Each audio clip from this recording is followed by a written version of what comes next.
በኢትዮጵያ መንገዶች ላይ ለግዢ ሳይሆን ለማየት እንኳን የሚከብዱ ለመንዳት ሳይሆን ለመንካት እንኳን የሚያሳሱ እጅግ ዘመናዊ መኪናዎችን ከቅርብ ጊዜ ወዲህ ማየት የተለመደ ሆኗል። ከቪኤክስአር እስከ መርቸዲስ ሜይባክ፣ እጅግ ውድ ከሆነው ጂዋገን እስከ ሌሎች የቅንጦት ተሽከርካሪዎች ድረስ የሀገራችን አስፋልት ላይ ሲንፈላሰሱ ማየት አሁን የተለመደ ክስተት ሆኗል። የከተማችን ጎዳናዎች በውድ የቅንጦት መኪናዎች ተጠለቅልቀው ቢታዩም ማንም ሊደፍረው ያልቻለው አንድ ስም ግን ሁሌም ከላይ ነበር። እርሱም ሮልስ ሮይስ ነው። ይህ መኪና ለመጀመሪያ ጊዜ የኢትዮጵያን አስፋልት የረገጠው በሼህ ሁሴን አሊ አላሙዲ አማካኝነት ነበር። አሁን ግን በተለያዩ መረጃዎች መሰረት ተጨማሪ ሁለት ተመሳሳይ መኪኖች ወደ ሀገር ውስጥ እንደገቡ ይነገራል። ሮልስ ሮይስ መኪና በራሱ ለባለቤቱ የተለየ ደረጃን የሚሰጥና የቅንጦትን ትርጉም እንደገና የሚጽፍ ታላቅ ምልክት ነው። ይህ ተሽከርካሪ በባለቤቱ ዘንድ ያለው ቦታ ከትራንስፖርትነት አልፎ የጥበብ ስራና የሀብት መገለጫ በመሆኑ በዓለም አቀፍ ደረጃ ጥቂት የማይባሉ ሰዎች ብቻ የሚመኙትና የሚጠቀሙት ብርቅዬ ተሽከርካሪ ነው። ይህ ተሽከርካሪ በቀላሉ የሀብት መገለጫ ብቻ ሳይሆን የዘመናዊ ስኬትና የላቀ ጣዕም ምልክት ነው። ለምሳሌ እንደ እግር ኳሱ ንጉስ ክርስቲያኖ ሮናልዶ፣ ታዋቂው የሙዚቃ ኮከብ ድሬክ እና የፋሽን ዓለም መሪው ጄይዚ ያሉ ዓለም አቀፍ ታዋቂ ሰዎች የዚህ መኪና ባለቤቶች ናቸው። እነዚህ ሰዎች መኪናውን የሚጠቀሙት እንደ ተራ መጓጓዣ ሳይሆን በስራቸውና በሀብታቸው ያፈሩትን የላቀ የኑሮ ደረጃ ለመግለጽ ነው። የሮልስ ሮይስ ባለቤትነት የሀብት ጥግ ማሳያ ከመሆኑም በላይ መኪናው በራሱ የቅንጦትና የስልጣን አምሳያ ተደርጎ ይወሰዳል። ይህን መኪና ለመግዛት እንደ ተራ መኪና በመሸጫ ቦታ ተኪዶ አይደለም የሚገዛው። ወረፋ መያዝና ትዕዛዝ ማስያዝ ግዴታ ነው። እያንዳንዱ የሮልስ ሮይስ ባለቤት በመኪና ውስጥ የራሱን ፍላጎት፣ የቀለም ምርጫና ሌሎች መለያዎችን ማስቀመጥ የሚችል ሲሆን ይህ የባለቤትነት ስሜት መኪናውን ከማንኛውም የጅምላ ምርት ከተመረቱ መኪናዎች ልዩ ያደርገዋል። የሀብትና የክብር ጥግ የተባለለት ይህ መኪና ባለቤቱን በየቦታው ልዩ ትኩረት እንዲያገኝ በማድረግ ስኬታማነቱን በኩራት እንዲያሳውቅ ያደርገዋል። ከሁሉ በላይ ግን ስለ ሮልስ ሮይስ ሲነሳ ዋጋው የመጨረሻው አነጋጋሪው ጉዳይ ነው። አድናቂዎቹ እንደሚሉት ዋጋውን ሲሰሙ ሰውነትን የሚያንቀጠቅጥና የሚያስደነግጥ ነው። መኪናው ከሚሰጠው የቴክኖሎጂ አቅም፣ ከውስጥ ዲዛይን ብቃትና ከስሙ ጋር ተያይዞ የሚያወጣው ዋጋ ለተራው ሰው በህልም እንኳ ለመመኘት አስቸጋሪ ነው ተብሎ ይጋንንለታል። በዛሬ ፕሮግራማችን ይህ መኪና ከማንኛውም ተሽከርካሪ የተለየ የሚያደርገውን የውስጥ ምቾት፣ የቴክኖሎጂ ብልህነትና የደህንነት ጥበቃ በዝርዝር እንመለከታለን።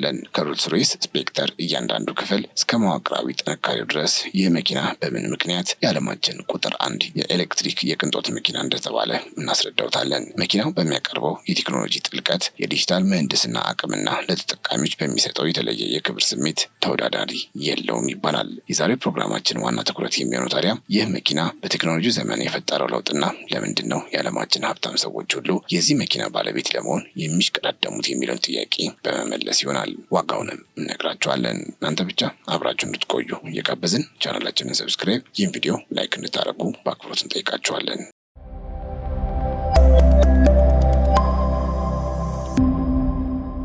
በኢትዮጵያ ውስጥ በሼህ መሐመድ አሊ አላሙዲ ብቻ ተይዞ እንደነበር የሚነገርለትና በዓለም ላይ ካሉ እጅግ ውድ ተሽከርካሪዎች አንዱ የሆነው ሮልስ ሮይስ ስፔክተር አሁን በጣት የሚቆጠሩ ቢሆንም ወደ ኢትዮጵያ መግባት ጀምረዋል። ይህ ተሽከርካሪ የብሪቲሽ መኪና አምራች የሆነውና በአሁኑ ሰዓት በቢኤምደብሊው ስር በሚተዳደረው ሮልስ ሮይስ ኩባንያ የሚመረት ነው። በ2023 የተዋወቀው ይህ ሞዴል ኩባንያው ሙሉ በሙሉ በኤሌክትሪክ እንዲሰራ ያመረተው የመጀመሪያው የቅንጦት ተሽከርካሪ ነው። መኪናው እንደ ስፖርት ወይም የቅንጦት መኪኖች ብቻ ሳይሆን አልትራ ሌክዠሪ ኤሌክትሪክ ኩፕ በተሰኘ ራሱን በቻለ ዘርፍ የሚመደብ ልዩ ተሽከርካሪ ነው። ሮልስ ሮይስ ሌሎች መኪኖች ጋር ሲነጻጸር የራሱ የሆነ የቴክኒክ ብቃትና ለየት ያለ ዲዛይን ያለው ነው። የዚህ መኪና ዲዛይን ከሩቅ በግልጽ ሊለየ የሚችል ሲሆን የኤሌክትሪክ መኪና ቢሆንም ባህላዊውን የሮልስ ሮይስ ፓንቲየን ግሪልን ግን አብሮ አካቶበታል። ይህ ግሪል ሞተር ለማቀዝቀዝ ሳይሆን መኪናው አየርን በቀላሉ ሰንጥቆ እንዲያልፍ የሚያግዘው ዲዛይን ነው። ይህም በዓለማችን አየርን በብቃት መሰንጠቅ ከሚችሉ ተሽከርካሪዎች ሁሉ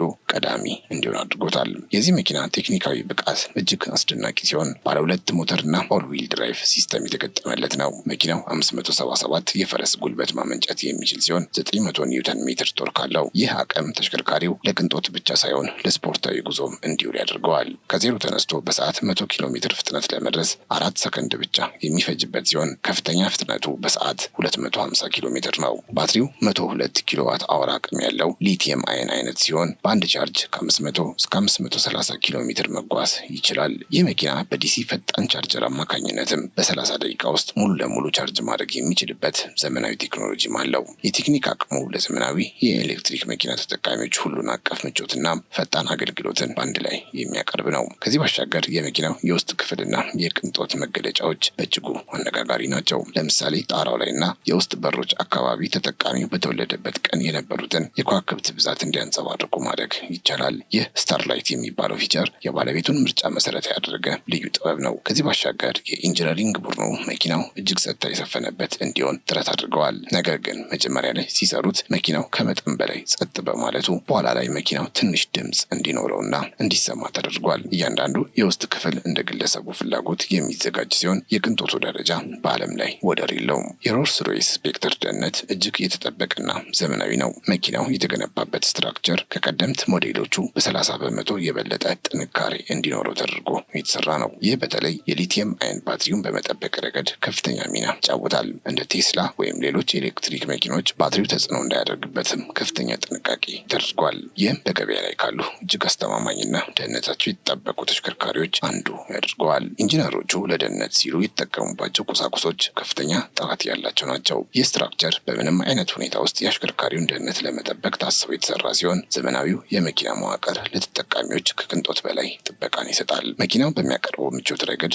ከማንም ጋር የማይወዳደር ነው። ይህንንም የሚያረጋግጠው በውስጡ የተገጠመለት የላቀ ሰስፔንሽን ሲስተም ነው። ሰስፔንሽኑ ከፊት ለፊት ያሉትን ጉድጓዶች ወይም የመንገድ ሁኔታዎች አስቀድሞ በመመልከት ራሱን ያስተካክላል። ጎማዎቹ አንዱ ከአንዱ ጋር ሳይገናኙ ራሳቸውን በራሳቸው ማስተዳደር የሚችሉ ሲሆን ይህ አሰራር ጉዞውን እጅግ ለስላሳና ምቾት እንዲኖር ያደርገዋል። ሌሎች የኤሌክትሪክ መኪኖች ባትሪውን ለማቀዝቀዝ የሚያወጡት ትልቅ ድምፅ በዚህ መኪና ውስጥ የለም። ፋኖቹ እጅግ ትንንሽ በመሆናቸው ድምፅ አይፈጥሩም። ይህም ጉዞውን ዝምተኛና ሰላማዊ ያደርገዋል። ምቾቱ በጉዞ ላይ እያሉ የሚሰማውን ድካም የሚቀንስና የተለየ ስሜት የሚፈጥር እንደሆነ ይነገርለታል። የሮልስ ሮይስ ስፔክተር ዋና ዓላማው ለተጠቃሚው ከፍተኛ ምቾትን መስጠት ነውና ታዲያ ሮልስ ሮይስን መግዛት እንደ ተራ የገበያ ግብይት አይደለም። መኪናውን የሚገዛ ሰው በአንድ ጊዜ ገብቶ የሚገዛው ሳይሆን በትዕዛዝ ወይም በኦርደር የሚሰራ ነው። ገዢዎች ከመኪናው ቀለም ጀምሮ እስከ ውስጠኛው ክፍል የቆዳ አይነቶች ድረስ በሺዎች የሚቆጠሩ አማራጮች አሏቸው። ለምሳሌ ከ2000 በላይ የከለር አማራጮች ሲኖሩ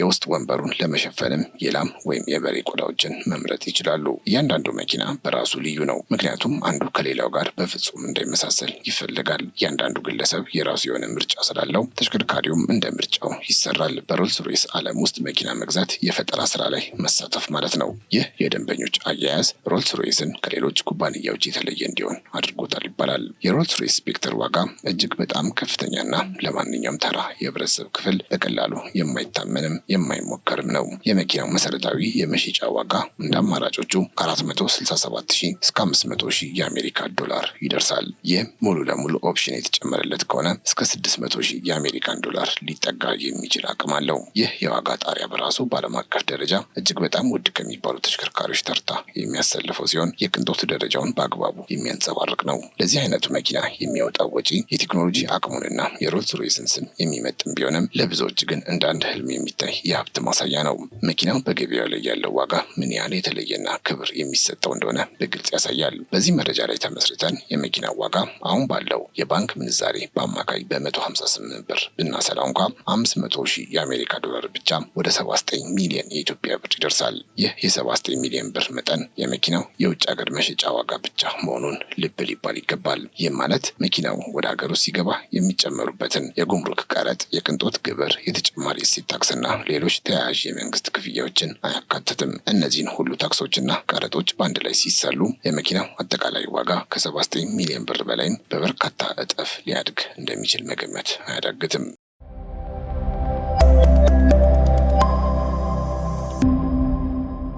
ሌላው የሮልስ ሮይስ መኪናዎች መለያ የሆነው የበሮቹ አከፋፈት ነው። ይህ በኢንዱስትሪ ውስጥ ኮሽ ዶር በመባል ይታወቃል። ይህ ስያሜ የመጣው ከጥንታዊው የፈረስ ሰረገሎች አሰራር ሲሆን ሮልስ ሮይስ ይህንን ክላሲክ ዲዛይን በዘመናዊ መኪኖቹ ላይ በማካተት የቅንጦትና የአለባበስ ልክን ጠብቆ ለተሳፋሪዎቹ ምቹ የሆነ መውረጃና መውጫ መንገድ እንዲኖራቸው አድርጓል። በሮቹ በተቃራኒ አቅጣጫ መከፈታቸው ተሳፋሪው ከመኪና ውስጥ በክብርና በራስ መተማመን እንዲወጣ የሚያግዝ ከመሆኑም በላይ ለዚህ ተሽከርካሪ ልዩ ውበትና መልክ መልክ ይሰጠዋል። ከዚህ ባሻገር ይህ አቀራረብ መኪናው በየትኛውም ቦታ በቀላሉ ለተመልካች እንዲለይ የሚያስችል የሮልስ ሮይስ የንግድ ምልክት ነው። በበር ውስጥ የተደበቀው ልዩ የዣንጥላ ማስቀመጫም ሌላው የዚህ ዲዛይን አካል ሲሆን ሹፌሩ ወይም ተሳፋሪው በቀላሉ ዣንጥላውን አውጥቶ ለመጠቀም እንዲችል ተደርጎ የተሰራ ነው። ይህም ለባለቤቱ ሌላ ክላስ ለመስጠት በማለም እንደሆነ ይነገራል። በአጠቃላይ የኮችዶር አከፋፈት መኪናውን ከተራ ተሽከርካሪዎች ለይቶ የሮልስ ሮይስን የቅንጦት ባህልና የጥንታዊ ዲዛይን ጥምረት የሚያንጸባርቅ ነው። እንግዲህ ይህ መኪና ነው በሀገራችን የታየው።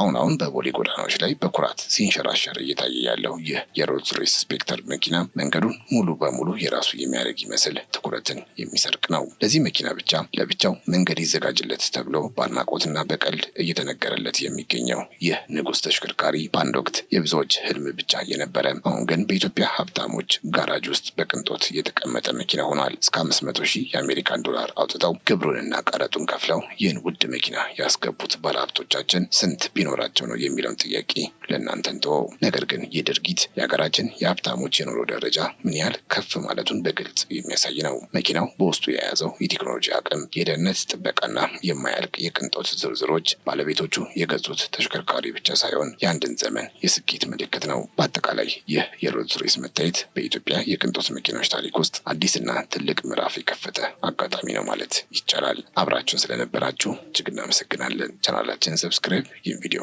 ላይክ ማድረግ እንዳይረሳ። በያላችሁበት ሰላም